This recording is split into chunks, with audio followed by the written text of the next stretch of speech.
Bismillahirrahmanirrahim. Assalamualaikum warahmatullahi wabarakatuh.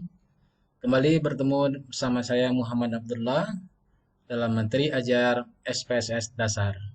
Kali ini kita akan mempelajari uji ANOVA dan Kruskal-Wallis. Uji ANOVA. Uji ANOVA adalah uji bivariat yang termasuk pada uji parametrik yang mengujikan variabel kategori yang lebih dari dua kelompok dengan variabel numerik. Adapun tujuannya lah untuk mengetahui perbedaan min atau rata lebih dari dua kelompok data independen. Syaratnya, data numerik harus terdistribusi normal. Prinsip pengujian ini adalah melihat perbedaan variasi lebih dari dua kelompok data. Latihan. Pada contoh ini akan dicoba dihubungkan antara tingkat pendidikan dengan berat badan bayi. Variabel pendidikan merupakan variabel kategori dengan 4 kategori. Variabel berat badan bayi berbentuk numerik, sehingga uji yang digunakan ANOVA. Adapun caranya adalah sebagai berikut.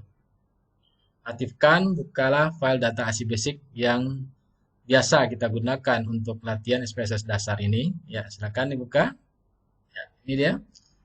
Tadi kita akan menghubungkan berat badan bayi dengan pendidikan ibu, ya. Ini dia berat badan bayi dengan pendidikan, ya.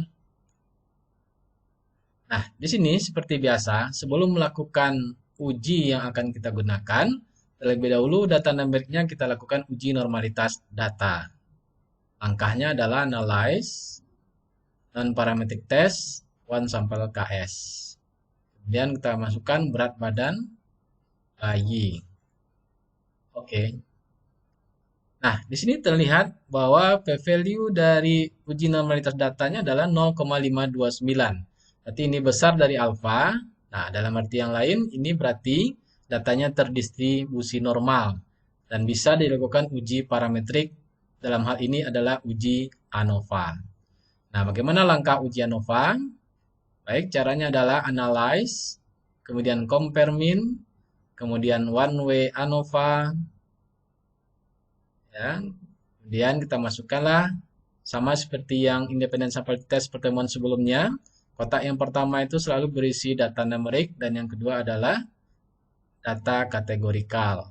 Jadi kita masukkanlah berat badan bayi ke dependent list. Kemudian pendidikan formal ibu atau pendidikan ibu kita masukkan di kotak yang kedua, kotak vektor, ya. Dan kemudian langkah selanjutnya adalah kita klik option, kita pilih deskriptif. Apabila kita memerlukan homogeneity of variant, kita klik homogeneity of variant, continue. Kemudian kita pilih post hoc, kemudian Bonferroni, ya, continue. Dan oke, kan? Ya, inilah hasilnya.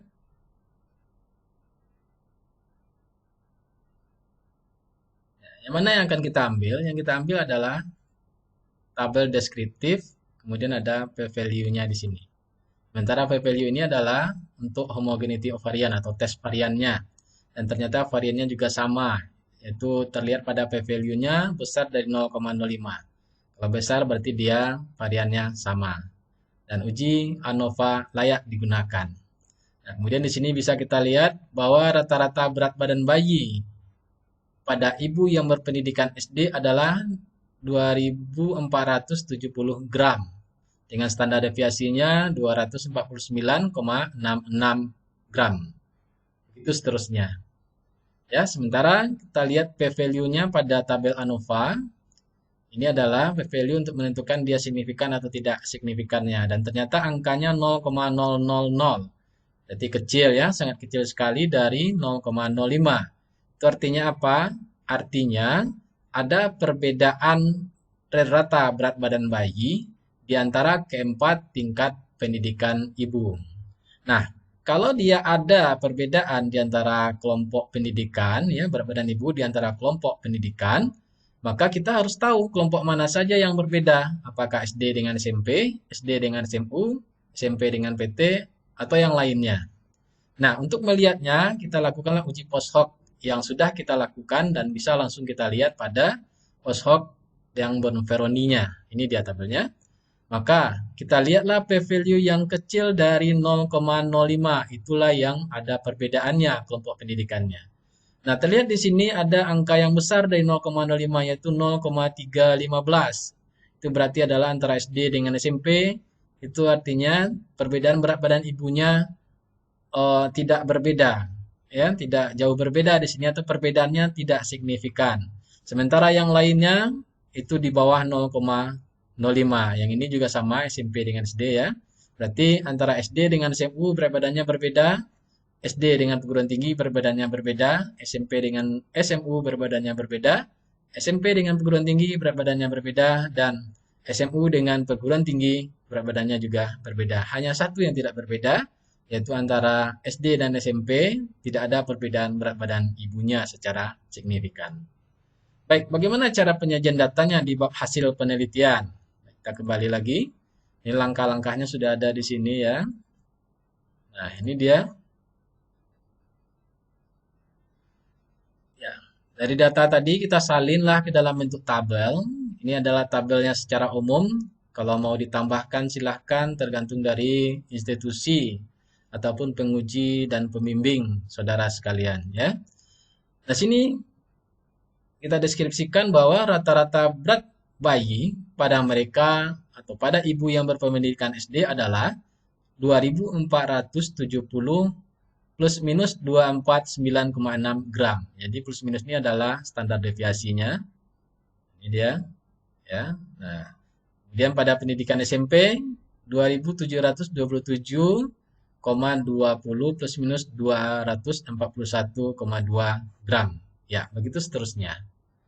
Kemudian hasil uji statistik didapatkan nilai P-nya 0,00. Nah, jadi biasanya tidak ada 00 saja. Jadi di ujungnya ada orang yang bikin 5, ada juga yang bikin 1, itu tidak masalah. Ya, ditambahkan. Jadi 4 angka di belakang koma ditambahkan ujungnya. Berarti pada alfa 5% dapat disimpulkan ada perbedaan berat badan bayi di antara keempat jenjang pendidikan. Ya, kemudian uji lanjutnya adalah uji post hoc. Terangkan seperti ini, analisa lebih lanjut membuktikan bahwa kelompok yang berbeda signifikan adalah tingkat pendidikan SD dengan SMU, ya SD dengan SMP tidak ada ya, SD dengan perguruan tinggi, SMP dengan SMU, SMP dengan perguruan tinggi, dan SMU dengan perguruan tinggi. Jadi SD dengan SMP tidak ada karena memang tadi angkanya besar dari 0,05. Baik, sampai di situ ujian Nova. Sekarang kita masuk pada uji Kruskal-Wallis. Uji Kruskal-Wallis adalah uji bivariat yang termasuk pada uji non-parametrik yang mengujikan variabel kategori lebih dari 2 kelompok dengan variabel numerik. Ya, jadi ini sama dengan uji one way ANOVA, hanya saja uji Kruskal-Wallis adalah uji non-parametrik. Kalau seandainya pada uji ANOVA yang awalnya kita inginkan, ternyata data numeriknya tidak terdistribusi normal, maka uji alternatifnya kita gunakanlah uji Kruskal-Wallis ini. Ya, di sini biasanya kalau untuk non parametrik rata-rata menggunakan median ya. Ada juga buku yang tetap menggunakan rata-rata atau mean, ya itu terserah dari institusi masing-masing atau peneliti yang mana yang ingin digunakan, median kah atau mean. Ya, ini syaratnya sudah saya sampaikan tadi. Numeriknya tidak terdistribusi normal. Ya, prinsipnya sama saja seperti ANOVA tadi. Nah, untuk latihannya kita tetap menggunakan tingkat pendidikan karena memang di data kita tingkat pendidikanlah yang lebih dari 2 kelompok datanya ya. Nah, ini pendidikan akan kita hubungkan dengan HB2. Ya, sebagaimana materi kita yang lalu untuk uji normalitas data HB2 memang tidak terdistribusi normal. Nah, langkahnya seperti ini. Kita langsung aja buka SPSS. Ya, link data. Nah, ini dia, kita akan menghubungkan HB2 dengan pendidikan. Ya, tapi kita langkahkan atau kita gunakan cara yang sama. Kita uji terlebih dahulu HB2-nya ini dengan uji normalitas data. Caranya sama, seperti biasa, analyze, non-parametric test, kemudian one sampel KS. Masukkanlah HB2. Masukkan, kemudian kita okekan. Ya, di sini jelas terlihat datanya kecil dari 0,05 ya. P-value-nya kecil dari 0,05. Artinya tidak terdistribusi normal. Dianggap sudah dilakukan transformasi data dan setelah dilakukan transformasi data tetap saja dia tidak normal atau p-value-nya tetap saja di bawah 0,05. Berarti dilakukanlah uji non parametrik. Nah, karena pendidikan lebih dari dua kelompok, maka uji non parametriknya adalah Kruskal-Wallis. Caranya adalah analyze, kemudian non parametric test, kemudian K independent sample. Nah, sama seperti tadi, kotak pertama diisikan data numerik dan kotak kedua data kelompok. Kita masukkanlah pendidikan pada grouping ya. Ini karena dia kategorikal, klik define range. Nah, kita lihat angka pada atau coding pada variabel pendidikan ibu itu 1 sampai 4 ya. 1 sampai 4. Nah, kita pilihlah minimumnya 1, maksimumnya adalah 4. Karena 1 untuk SD, 4 adalah perguruan tinggi. Ya, minimum maksimum ya, continue. Nah, kemudian tes variabelnya kita masukkanlah kadar HB pengukuran kedua. Dah itu aja, mudah. Oke kan? Nah, inilah hasilnya. 0,845 ya. Jadi di sini dibandingkan kembali ke alfa dan ternyata dia masih besar dari 0,05. Itu artinya apa? Ya artinya tidak ada perbedaan kadar HB di antara keempat tingkat pendidikan ibu. Ya, kemudian bagaimana cara menampilkan mediannya? Ya sama seperti yang Mann-Whitney. Untuk menampilkan median, min, max, dan yang lain-lainnya itu kita gunakan adalah analyze, kemudian descriptive statistik, kemudian explore. Ya, kita masukkan dependennya HB, pengukuran kedua, kemudian faktor listnya kita masukkan pendidikan formal ibu. Ya, nah, kemudian langsung aja diklik OK. Nah, inilah dia. Ya, median kadar HB pengukuran kedua untuk yang tingkat SD adalah 11,250. Minimumnya 9,8, maksimumnya 12,3. Di sini juga ada CI ya, confidence interval. Nih, kadang-kadang ada yang bikin CI-nya ini dimasukkan ke dalam tabelnya. Nah, itu tergantung dari institusinya atau tergantung dari pengujinya. Apakah ingin dimasukkan atau tidak. Nah, itu terserah. Ya, untuk yang SMP yang ini. Ya, baik. Kita coba masukkan ke bab hasil penelitian. Bagaimana cara pembuatan tabelnya. Kira seperti ini. Nah, ini dia median, min, max, dan p-value-nya yang tadi 0,845. Ya. Di sini terlihat median HB kedua pada mereka yang berpendidikan SD adalah 11,250 gram persen. Kemudian yang SMP HB-nya adalah 10 gram persen. SMU HB ibunya adalah HB kedua ibunya adalah 10,150 gram persen dan seterusnya. Hasil uji statistik didapatkan nilai P-nya 0,845. Berarti pada alfa 5% dapat disimpulkan tidak ada perbedaan HB2 ibu di antara keempat jenjang pendidikan.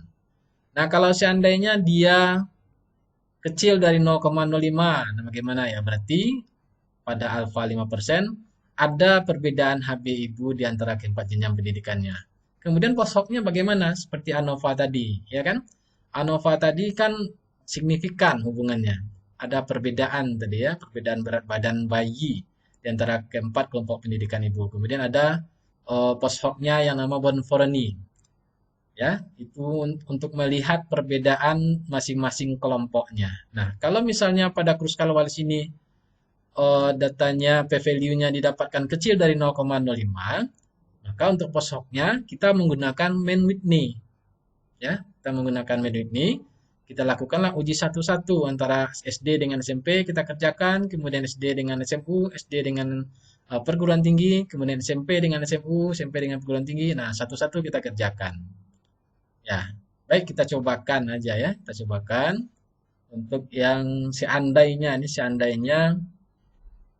Kruskal-Wallis ini signifikan ya. Bagaimana cara membuat post hoc-nya? Post hoc-nya menggunakan Mann-Whitney. Caranya seperti ini, analyze, kemudian non-parametric test, ya seperti kita ketahui Mann-Whitney di pada dua independent sample.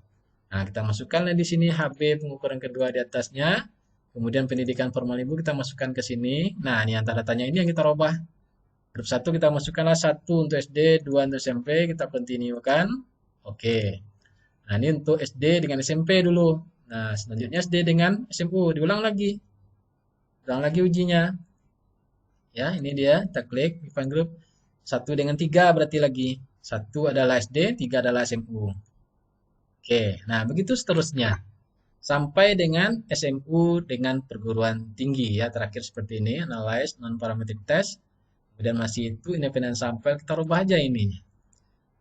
SMU itu adalah 3, perguruan tinggi adalah 4. Nah, ini seperti ini. Nah, itu dia.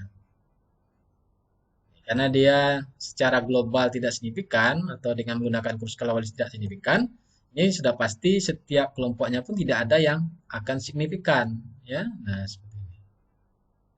Tidak akan ada yang signifikan. Baik, mungkin itu saja dulu. Terima kasih atas perhatiannya. Banyak maaf. Assalamualaikum warahmatullahi wabarakatuh.